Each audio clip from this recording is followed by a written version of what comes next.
ఏమైందమ్మా? నా బిడ్డకి నేను జన్మనిస్తే మీరు జీవితాన్నిచ్చారు. మీ దగ్గర మొదలైన అక్షయ జీవితానికి మీరే ఓ పరిష్కారం చూపించాలి. ఏం చేయమంటావమ్మా? రేపు మీరు మా ఇంటికొచ్చి అక్షయ అవని కూతురని అందరి ముందు నిజం చెప్పేయండి.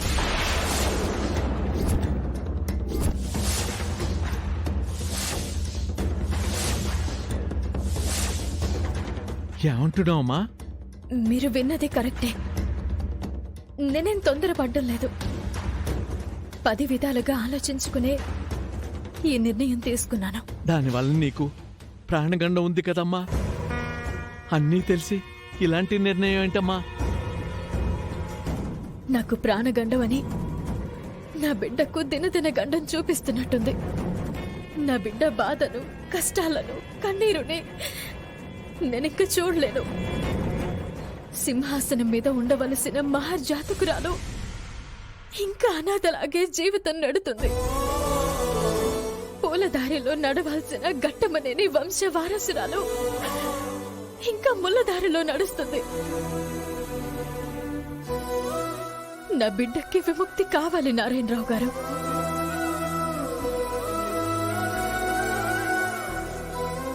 అయినా నా వల్ల ఏం ఉపయోగం ఉందండి? నేనేం సాధించానండి? ప్రసాదం తయారు చేయగలిగినంత మాత్రాన 10 మేలు చేసిన దాన్ని అవుతానా? రేపటి రోజున కరువు తాండవిస్తే నేనేం చేయలేను. నా బిడ్డ పొలాలకు వర్షంగా మారుతుంది. ఎవరికైనా ఆపదొస్తే ఆపద్ బాంధవ అవుతుంది. ఎవరికైనా జబ్బు చేస్తే ఔషధం అవుతుంది. మరో తరానికి మార్గదర్శి అవుతుంది. నాదే ఉందండి, సగం జీవితం అయిపోయిందాన్ని. నా బిడ్డకి ముక్కు పొడక అవసరం లేదు. నా అత్తల నీరాసనాలు కావాలి. అది నేను ఈ భూమి మీద నుంచి చూడకపోయినా పైలోకం నుంచి చూస్తుంటాను. అత్తయ్య లాంటి జాతకం అని కుటుంబంలో అందరికీ తెలిస్తే అందరూ మహారాణిలా చూసుకుంటారు. నా కూతురికి దక్కాల్సిన స్థానం, గౌరవం, మర్యాద అన్ని దక్కాలి. అప్పుడే నాకు తృప్తిగా ఉంటుంది. నేను బ్రతకుండగా అవన్నీ చూడలేను. నేను పోయిన తర్వాత నా కూతురు అవన్నీ పొందాలి.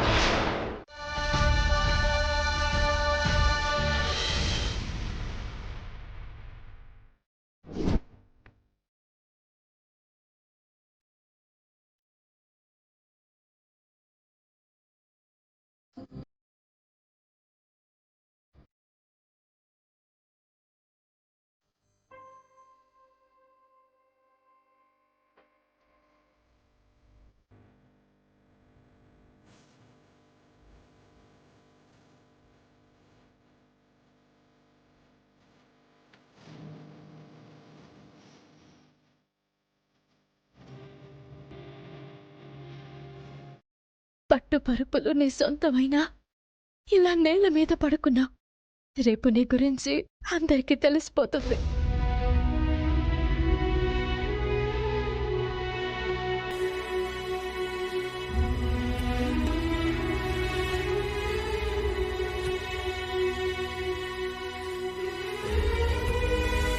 మేడం, నిద్రపోలేదా? రేపటి నుంచి ప్రశాంతంగా నిద్రపోతానమ్మా. నిన్ను చూడాలనిపించింది, అందుకే వచ్చాను. రోజు చూస్తున్నారు కదా. చివరిసారి చూసుకుందామని. ఏంటి? అదేనమ్మా, నిద్రపోయే ముందు చివరిసారిగా నిన్ను చూసుకుందామని. రేపటి నుంచి నిన్నందరూ మెచ్చుకోవాలని అమ్మవారిని కోరుకున్నాను. నువ్వు ఆనందంగా ఉండాలి. నీ గురించి ఎవ్వరూ గొడవలు పడకూడదు. ఈ ఇంట్లో నేనున్నా లేకపోయినా నీకు ఏ లోటు రాకూడదు. మీరెందుకుండరు? మాట వరుస కన్నానమ్మా. నువ్వు నిద్రపో.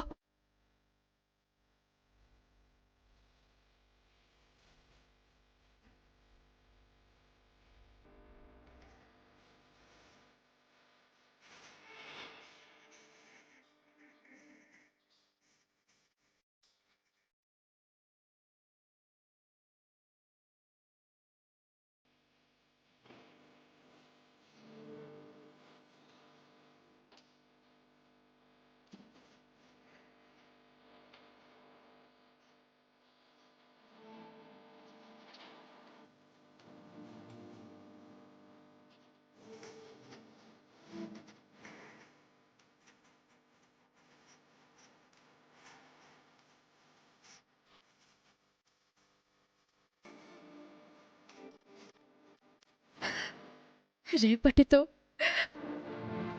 నా భర్త బిడ్డకి దూరం అయిపోతున్నాను. నా వల్ల కావటం లేదు శాంత. కానీ ఏం చేయమంటావు? అవని నా దగ్గర నుంచి మాట తీసుకుంది. అంత పెద్ద ప్రాణగండం ఉందని చెప్పినా ఓ తల్లి బిడ్డ గురించి అలాంటి నిర్ణయం తీసుకుందంటే ఆ తల్లి మనసు ఎంత గొప్పదో చూడండి. అందుకే అంటారు శాంత, తల్లిని మించిన దైవం, తల్లిని మించిన సైన్యం, తల్లిని మించిన ధైర్యం, తల్లిని మించిన త్యాగం మరొకరి దగ్గర ఉండదు అని. ఈ రోజు అవని మరోసారి స్త్రీ జాతికి ఆదర్శంగా నిలిచి నిరూపించబోతోంది.